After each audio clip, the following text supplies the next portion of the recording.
Is sitting right next to me here, and we were very happy to have Ms. Vanetta join us in Trinidad Carnival this year. We were so pleased to have her. Right.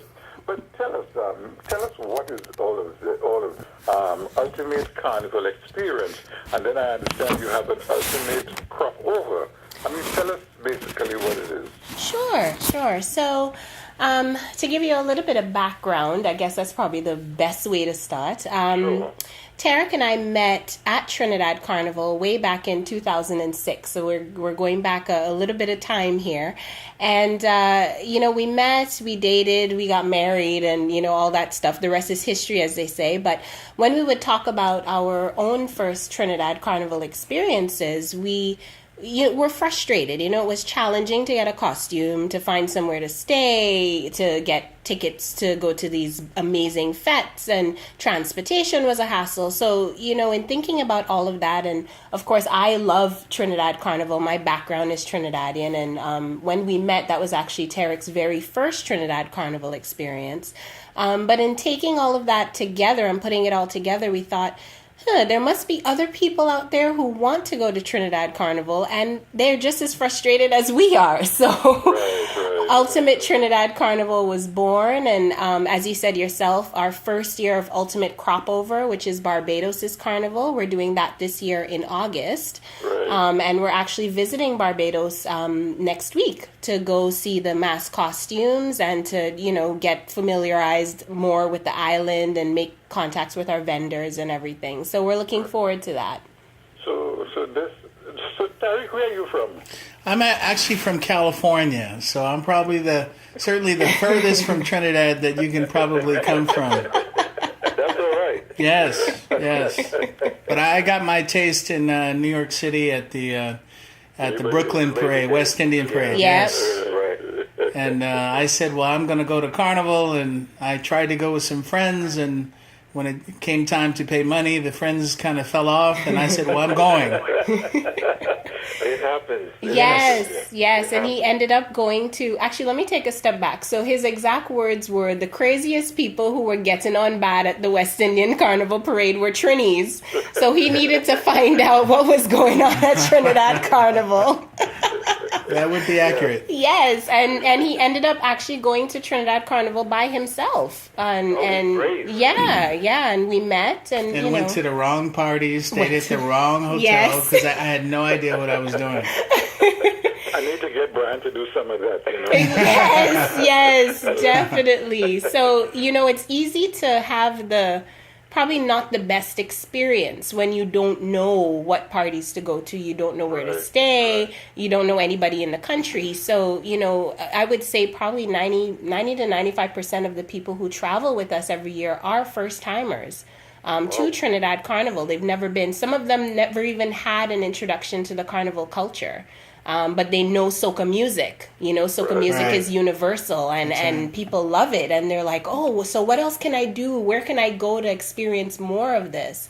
So that's usually how they find us. They Google us, and then they find us, and they're like, I want to go. So and then they wonder what they were doing with their lives all this time. That too, but that's another story for another day. So you get a name, you get a number, and your arrangement to go on this package. Mm-hmm. Now, what do you do to get this package? You have to organize the package yourself.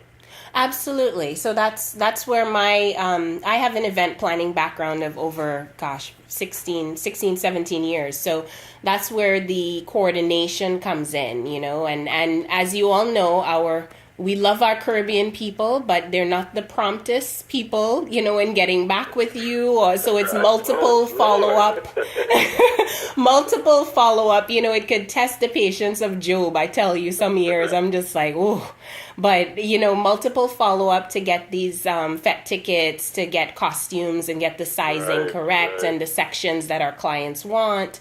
To coordinate our transportation, and all of the other events that we do while we're there. We have our participants, they do Juve, they do the whole everything to get the full Trini Carnival experience. So we do everything for them. Right. Now that Trinidad Carnival is now a global experience. Oh, yes. You have carnival all over the place. What does this do for your business? Do you see you expanding or going out? Yeah, that's a great question. And we're actually, as a business, undergoing some transition over the next 2 months. And part of that is really going to our fan base, because of course we've built up a sizable mailing list, a sizable Facebook fan page and Instagram following over the years. And it's really going back to them and saying, hey, what do you guys want? You know, do you want to go to Jamaica Carnival?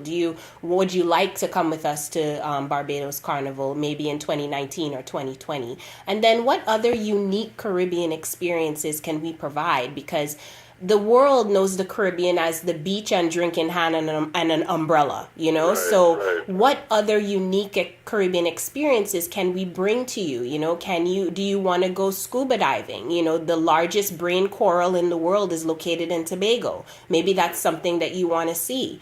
Do you want to do a food tasting island hopping trip? You know, so we're going to be putting out a survey to all of our people over the next few weeks to make sure that we understand exactly what our fan base wants and what kind of unique Caribbean experiences we can provide. And whether that's additional carnivals, it might be carnivals around the world, but we're going to let our fan base tell us that.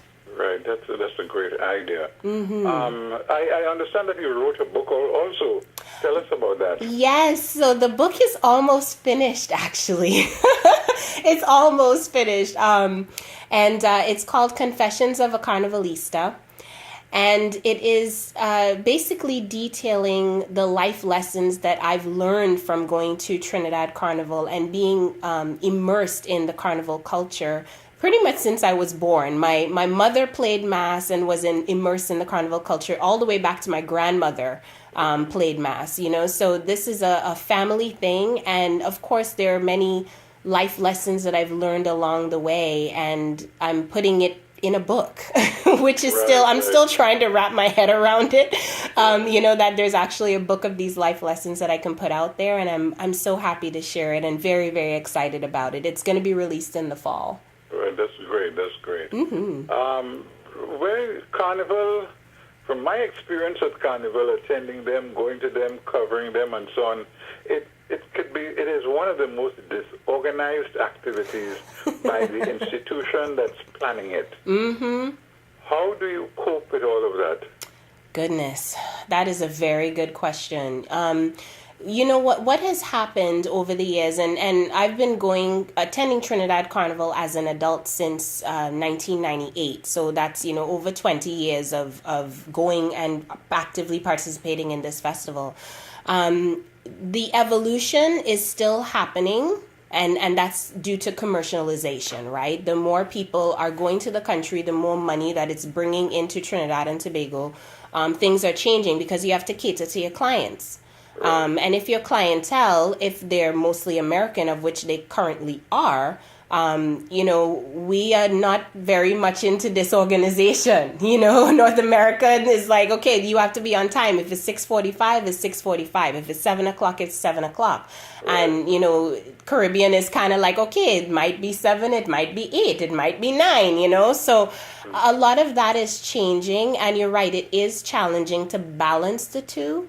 However, the buffer that we provide for our clients is that, hey, we will give you everything on time. And we kind of deal on the back end with the lateness or anything like that. And so we're kind of like the buffer between our clients. So they don't actually have to experience any of that because we kind of buffer for them. Does that make sense, Yeah, Terry? they don't go to a mass camp and wait on a costume. We do that for them. Right. Okay. Right. All right. Yeah, because a lot of pieces of that. And, you know, the other part of that, yes, there are the pieces, you know, waiting in the mass camp for hours for your costume. Say you're trying to pick up tickets from your contact and, you know, they're 2 hours late or they're 3 hours late. We do that for them. And then the other part is what you alluded to was the disorganization of the CCC and the parade disorganization. And that is a whole other kettle of fish. And as you know, a lot of the larger mass bands kind of broke away and started doing their own thing with the Socadrome. Right? So the band, our mass costume provider of choice is Yuma. And Yuma is one of those bands that broke away and went to the Socadrome. Right. So, we kind of mitigate a lot of that for our clients. The disorganization that you're right can be so rampant. We kind of mitigate that for them. Right. Yeah. Tariq, do you find it an enjoyable experience? I do. Obviously meeting Isha there was the best enjoyable experience. But I enjoy going every year, getting some sun, enjoying good music, good food, good times. And both of us really enjoy spending it with a lot of newcomers, right, that have not gone through the experience, educating them, informing them, and preparing them. And often that sets off new friendships and relationships too that sometimes you'd be surprised of. They take trips on their own after they meet each other. So we enjoy that. We enjoy being the center of it. We enjoy helping people through that experience. Right. Now, the ultimate crop over is coming up soon. You're getting ready to go to Barbados on that one. Yes. That's right. Yes, we are definitely gearing up for crop over. Our band of choice in Barbados is Aura, and their band launches actually tonight. So we're going to be there next week, and we're going to get to see the costumes in person and register our patrons who are traveling with us so far, and meet our vendors down there in Barbados. So yeah, we're gearing up for Barbados. We have some limited spots left on that trip if there's anyone who wants to join us for wonderful crop over in August. We're really, really excited about this new edition. Okay.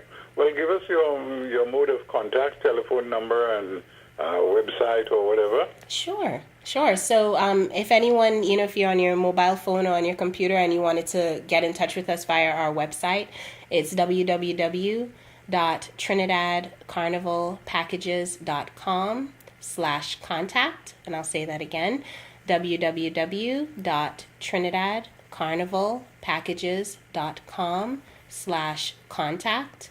And if you wanted to reach us on the phone, our phone number is area code 919-697-8772. And again, that's area code 919-697-8772. And if you wanted to reach us on Facebook, you could do that as well. Our Facebook fan page is facebook.com/Trinidad Carnival Packages. Facebook.com/Trinidad Carnival Packages. All right. Isha and Tariq, thank you so much for sharing with us. And I'm sure people are finding it very informative and will certainly look forward to contacting you. Absolutely. Thank you. Sorry. Go ahead. Thank you for having us. Thank you very much. You're welcome. All right. Okay. Take care. Bye-bye. Bye-bye. Bye-bye.